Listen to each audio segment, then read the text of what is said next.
begin. I mean, I'd like to start with Noah Cain. Noah Cain, Josh Williams coming in, and here's two guys that haven't played all year. And when we need a couple of guys that are seniors, look, you guys want me to talk about Jayden Daniels. I get it, okay? But you're going to listen to me, okay? Because I got the podium, and you're going to have to listen to me. And that's just the way it goes. And I mean that with a great deal of respect. But when you're building a program and you want your players to model themselves after the right people in terms of the world that we live in today with NIL and the transfer portal, here's two guys that haven't played much at all, and all they've done is been great teammates and done the little things the right way and have practiced hard and have waited for their opportunity. And when their opportunity came, they delivered for us today. And for me, that gives me so much energy in this profession that when we're talking about transfers and, NIL and how that drives you out of the profession, to have two guys like that in the locker room just gives you so much energy because they are out there. And that's why I wanted to take a moment to let you know those are the kind of kids that we want to model. Now, I know you want to talk about Jayden Daniels. He's pretty good. Matter of fact, he set an FBS record tonight, as you know, where he threw for 350 yards and rushed for 200. So just an amazing accomplishment. As you know, he was in a concussion protocol. But here again, talk about doing it the right way. Tuesday he did not practice, but he was out on the field. He took mental reps right behind the offensive unit, was attentive, had a play script in his hand, did it the right way, prepared the right way on Tuesday. Wednesday, he was in a non-contact situation where he got all of the work necessary, so he was prepared. And because of that, was able to compete at the highest level. And today, when you have a player like that and a guy like Noah Cain and Josh Williams, you want to put those guys out in front so others can see that's the way you do it. And so thank you for giving me the opportunity to talk about those guys because we're blessed that, we have them. I know everybody wants to talk about going 10-0 and winning a national championship, and I know that's important. But in this time where we're building a program, those three guys are as important as anything that's happened this year for me. So great game. I thought Florida played great football tonight. They did some really good things defensively, caused some difficulty for us.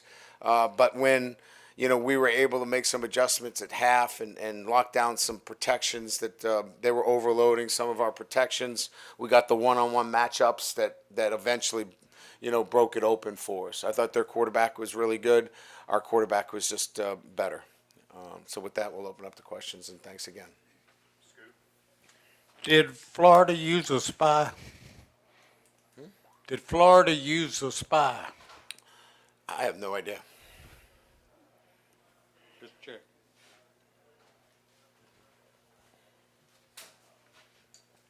Right here, you talked about building, obviously. Go back to that last drive. You had some young guys in there, obviously, but to not let Florida score there at the end, what does that say about kind of resolve, where a lot of fans might not see a lot, but what did you see out of that? Yeah, it was the last two drives, right? Obviously, and we told them on the sideline, we just need a few stops. And we got the big stop, obviously, that allowed us the last touchdown.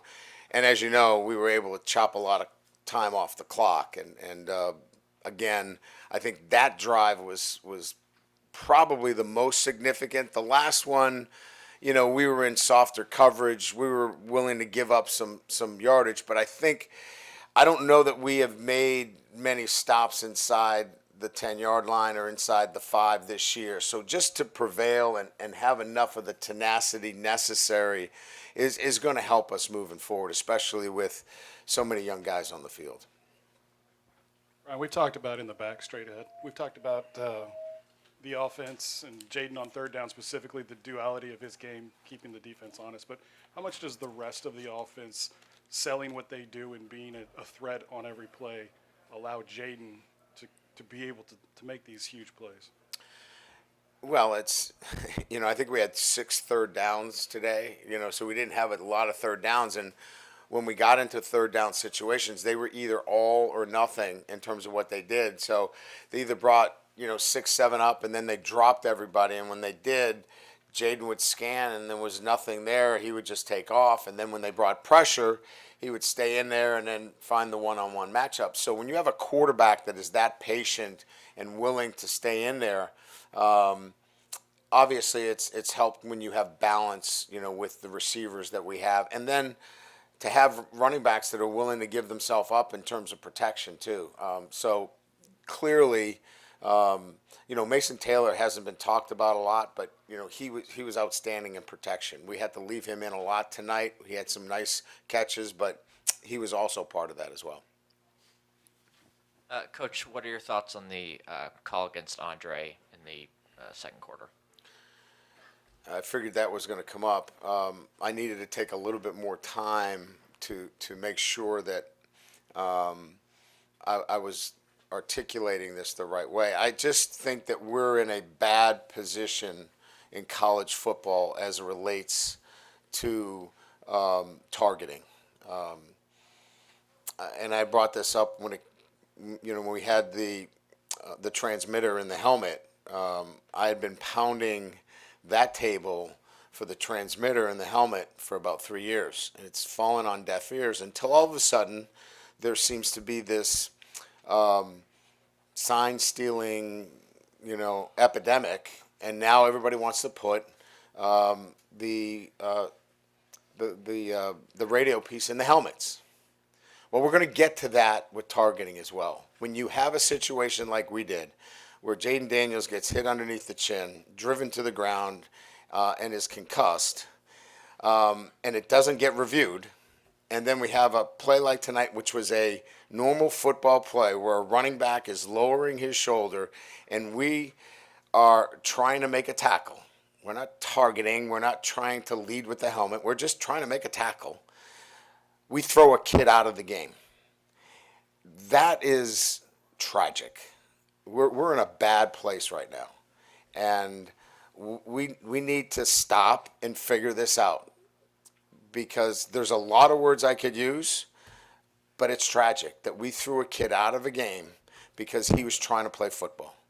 And whatever semantics, there's going to be a great explanation about this. Oh, he used the crown of his helmet, or he did this, or he did that. He was playing football. Last week, that guy that hit Jayden Daniels was trying to knock him out. You can say whatever you want, but that's what he was trying to do. Our guy was trying to make a tackle. So everybody's smart enough to figure that out. But we have 2 different outcomes. We got to figure it out. And what were your thoughts on Ryan Yates and Jordan Allen when they came to replace Andre? They, they did a pretty good job. I mean, we should have cut one post off, but I thought, Jordan got a little bit more work. I don't know that he got a lot. I think the one thing that disappointed me a little bit with the young guys is they got to tackle. And I'm not going to let up on that with them. I mean, when you go out there, I don't care if you run 4-2, 4-3. I don't care if you got 6 stars or 18 stars. You better darn tackle. And we got to tackle when we're out there. And it's not even an art. It's a want to, and we got to tackle better. Coach, in all your years of coaching, have you seen a quarterback like Jayden in terms of his running ability, a guy that can go 85 yards up the sideline? And just No, never. I mean, his ability. Look, usually those guys tire out. Smokey the Bear jumps on his back at about 30 yards, and that lactic acid kicks in, and then they're gone. He kept going. He's a phenomenal athlete. He's the best quarterback in the country. He's the best playmaker in the country. He's the best player. Now, I've watched them all. He is the best player. You can say whatever you want. Well, we're 7-3, and whoever else is undefeated, that doesn't mean anything. What matters is who's the best player. He's the best player. And obviously, he was playing at a very high level last week. Yes, he was. He until shouldn't be got- penalized for getting knocked out of a game. Well, look, whoever the, you know, here's what I'll say. His numbers obviously prove to everybody what he's done over the entire year, and then at night like tonight, I think kind of solidify that. Ryan, do you have an update yet on John Emery after he had to leave the game? It was a knee injury. We'll probably have to do some further testing, but it seemed to be fairly significant. And then you talked about how you all had to overload protections, I think it was, and then what allowed those one-on-ones to end up kind of opening up late in the second half and be able to hit those deep shots like to Brian? And some We of had those to make some adjustments in protections. They were sending one extra player, and so it as you know, we rolled out of our no back to get away from the backside end who we couldn't block. So they then started to send an extra overload up inside, which required us to change our protections because they covered everybody and then send somebody through the A gap. So, anytime you do that, you have to kind of tweak your protections a little bit. We did that at halftime. We were able to pick that up.